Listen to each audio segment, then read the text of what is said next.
Okay, hi there again. This is Nicoli Alexander. Going to show you a few tricks about making little simple pendants. Now this is a partial carving that I got, but I enhanced this eagle by doing a little bit of engraving on the feathers to make them stand out and look more like feathers, and then I burnt it with a very small torch on the outside of the feathers. Now this is a golden eagle, not a bald eagle. Now what I'm going to do, what I did was I took a crease right out of the side all the way around at the top. That's where the bezel will sit on. And I did that with this tool right here, this guy. And it's going to stink when you do that, so just be prepared for that, because it's going to smell like hair burning, and that's exactly what it is.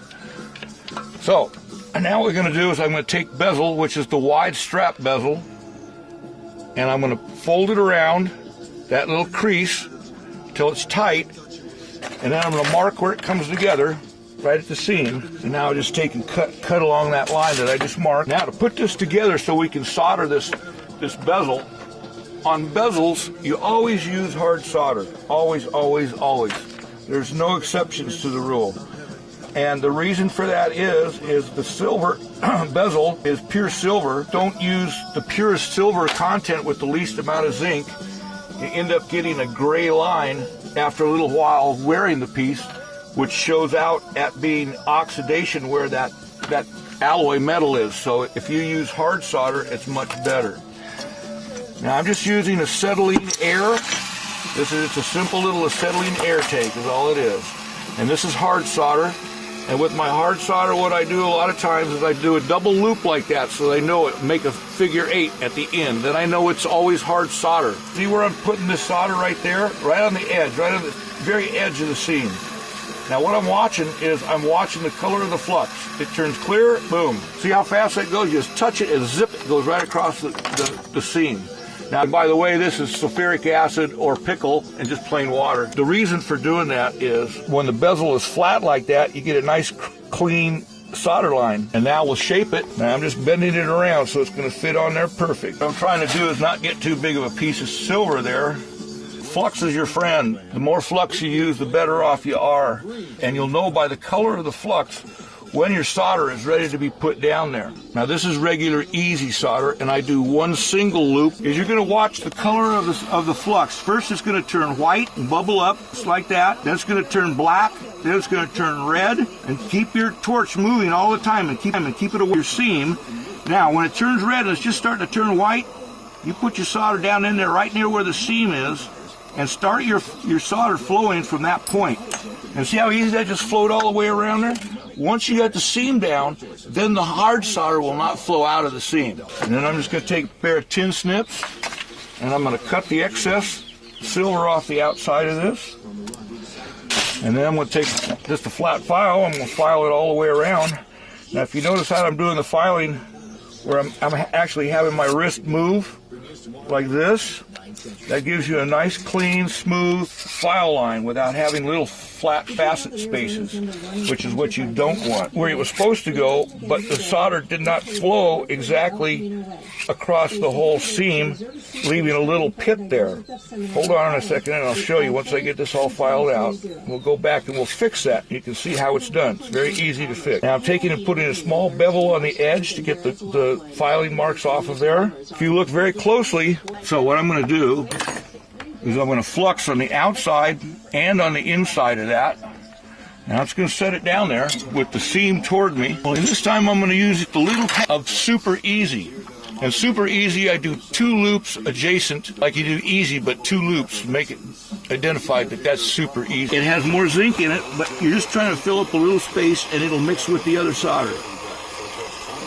You put it right down there on that spot. Boom. That melts at such a low temperature compared to the other materials that it fills things up quite nicely very quick. Now we need a bale on here. Now what I did was I took a straight strap of metal and made this kind of shape out of a elongated rectangle. And what I'm going to do is take and file off these little points so they're rounded. And then I'm going to take a pair of needle nose pliers, put it up here at the end, and I'm going to bend these down by hand like this. Round needle nose. Push these back and forth until they fit just perfect together. Just like that. Turn it around and make it even so you have the same amount of squeeze on that side as you do on this one. And that'll put it dead center like that is right there. One side is a little bit larger than the other, and this is what I generally do, is this is the back side and that's the top side. The back side you won't see it at all. Flux this, we'll flux this. Now we're going to take super easy on this one. I'm going to heat this up and stick the flux right in, the solder right in the hole, the crack there. I'm going to take and put one little tiny piece up there, just like that. Okay, see how it globbed up on the end? Yeah. It didn't flow all the way down into the piece. I didn't want it to. To get it melted on there so it doesn't move. Now, I just got to center it. And boom, there's the solder. It just flows just like that. The reason why I made that bale so long is that this is a ladies' piece. Ladies like to wear larger chains with more thickness to them, not really thin, tiny little thing. Take a half round on one side, or rounded on that side, flat on this side. I'm going to take the rounded side, put it on the inside of this, and squeeze down and stretch this area out, going both ways. And just make it round so it's all even. And you just squeeze it just a little bit both ways, just like that. Now, see how nice that makes that open wide? Now she can put almost any kind of chain that she wants through there, and it'll hang nice and not get caught up on the chain. And there's the front side. I'm putting a faceted stone on the end of this real quick. Needs to have one there. Okay, these are called heads, and these are going to hold the stones in place. Called sweat soldering here. It means that I'm going to put the solder on the head, on the prongs. And we're using super easy to do this with. You're going to put it right on the bottom of the prongs, just like that. And you don't need a lot. Now, the only thing you have to do here is make sure that your prongs are lined up, squared up. It's got super easy, so we don't have to get too much heat on there. And when the solder flows, boom, it just goes. And once you've got it down, reheat it again real quickly. Let it seat itself. Make sure the solder flowed all the way around. Put it in the acid, rinse it off, and now we're going to do it. This is what I do as a fast track. You don't have to do this. I'm just showing you because it'll expedite this whole thing, this class. I'm just going to heat this up until it doesn't get real hot, but you just watch it just get slightly warm. The flux won't glass up on you, and then it'll just get eaten away by the acid very, very quickly. And this is called flashing, acid flashing. Now I just check to make sure that all the flux is gone, and it is. Now I'm going to take a file and run it across the bottom and make sure that this is flat and smooth. All right, and we're going to stretch this out a little bit. That's called a burnisher, a curved burnisher. We're going to make sure that the eagle fits in there right. This is slightly off center. The bale is. Okay. So what I'm going to do is I'm going to fix that real quick, and this is the easiest way to do it. You want to make sure that when you do this, that you're using a third arm or something else to hold down the rest of the bezel so that it doesn't move when you scoot it over just a little bit. Tiny bit. You don't get your flame too hot. You gotta wait for that solder. Keep your torch away from the prongs in that solder joint. All right. A lot of times you'll brace. That's why they make these braces like this, so you can lean your arm up against something like. That's why I have two pins up here, cutting pins, because I can a lot of times put my hands on this one, set my piece right up here with a third arm on top, and have real steady hands. It does take steadiness. You cannot just be jerking things around. You've got to really take your time and make sure that what you're doing is going to be the only time you have to do that. You should reflux it, and I did, but I put a thin layer on there, knowing that when I quenched it that most of it would flash off. Okay, all right. And if there was any left on there, it would look brown or red. And before we go and put the glue in there, I'm just going to make sure that this is going to be tight all the way around. Another burnishing tool. We're going to mix some epoxies here. And I prefer to use DevCon because it's quality. It dries fairly clear. If you need to have clear, they do have clear. This is just a regular 5-minute that you buy in almost any hardware store. It works fast and it works well. It doesn't take long for it to set up. And I just use like a little dentist spatula tool like that. Right. And you mix it both directions like this, like I'm doing.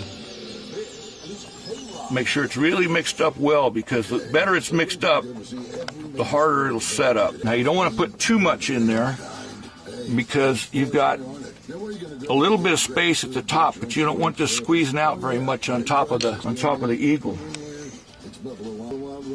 Now I'm just making sure that I got enough, and I didn't have enough on there, so put a little blotch up there. Okay, now I got it. Now I'm just going to set it here for a few minutes and let that set up. And make sure you always clean your spatula off right away, because the only other way to get the stuff off of there is if you burn it off later on. And that stinks almost as bad as burnt ivory. Okay, this is healed up nicely now. The bale's a little tipped one way. So you just take those half-round flat pliers that you had before, and you're going to put it on the inside. Put your finger on both sides of the bezel and just bend it up a little bit on that side. Now it's centered. Now we'll cut the seat for the head, and I'm going to use what's called a step barrel burr. Very slowly, a little beeswax on your bit, and very slowly I'm going to push down and then wiggle it around. Just go like this a little bit to get that seat nice and seated in there. See how the seats are cut? Okay, now the topaz should just pop right in there. Now I'm just going to sit it up there so it's flat on all four prongs where I just got done seating it. And once you get to that point, I'm going to take a pair of parallel pliers, and I'm going to squeeze from either side evenly. I'm going to do the same thing that way, opposite sides. And now take the tip of these parallel pliers and just barely grab the top end of the bezel. You're going to put one pair of the tips of the pliers right there behind the girdle, and the other one up on the tip of the prong, and you're going to bend the prong over just a little bit. See how that bent over? I'll do the same thing a little bit the other way. Always go opposite sides. If you do one side, then do the other side opposite it. Make sure that the prongs go down evenly. And I know there's more advanced methods of doing this. Most people don't have accessibility to those tools, and this is using the minimum of what you've got for the best way you can do it. Always take your burr out of your things, that way you don't break them. And I'm going to put what's called a cup burr, rounded on the inside, and that's going to round the end of the tips of the prongs so that they don't get caught on anything, and take a nice, even, smooth polish when you put the polishing wheel to it. And just rock it around like that. Now you can see by that one how nice the finish puts on the end of that. Do that to all of them, go all the way around, and this hones them down to keep them from getting caught on clothing and all kinds of things like that. And I'm just going to make sure that they're all tight. Always take your bits out. Okay, now because this is ivory, you want to be careful about polishing it with too heavy a buffing compound that gets stuck to the ivory, because you're going to have to scrub it out of the ivory to get it out. Now this is just bobbing compound. And I'm going to use this to go around all these hard spots that are going to be hard to get to with the other wheels, and try and keep this part of it from being caught up, being dirty. You have more control over this little wheel than you do over a big one. And I think you can see how often I'm putting that compound on there. You have to put it on pretty regular. Basically all I'm trying to do here is get the seam worked out right. The silver that's down on the bezel is pure silver, 999 fine, and the rest is sterling silver. Now here, you're always going to be looking for one thing when you get to the sterling silver, and that is to get rid of the fire scale. The fire scale is the alloy that comes to the surface of the metal when you solder, and usually that's a copper that they use in the alloying process, and you've got to get that all off of there, because if you leave the fire scale on, it will oxidize faster than the rest of it. So we'll just jump over to the big wheel over here. We'll put on the tripling or the bobbing compound. That could be either one, tripling or bobbing. And again, I'm trying to make one thing for sure happen, and that's to get rid of all the fire scales.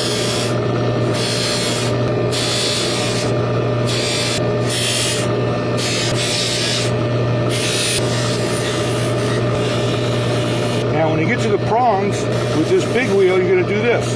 You're going to go first this way, then you're going to go that way, go in 4 different directions right against the prongs. And then I go around at an angle, catching the inside of the prong from both directions. And we'll take this wheel off, and we'll put on the fine polishing wheel. And this is, I use Fabuluster.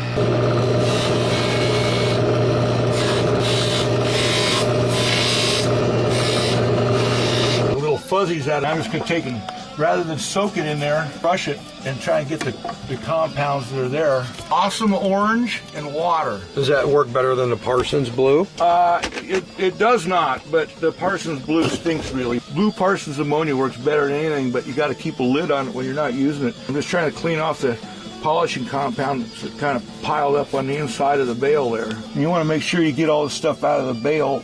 I'd say oxidizing acid, liver of sulfur. All right. But it does a nice job on making the background black, especially if you're trying to accent stuff. Now you got a nice, hey, 35 minutes.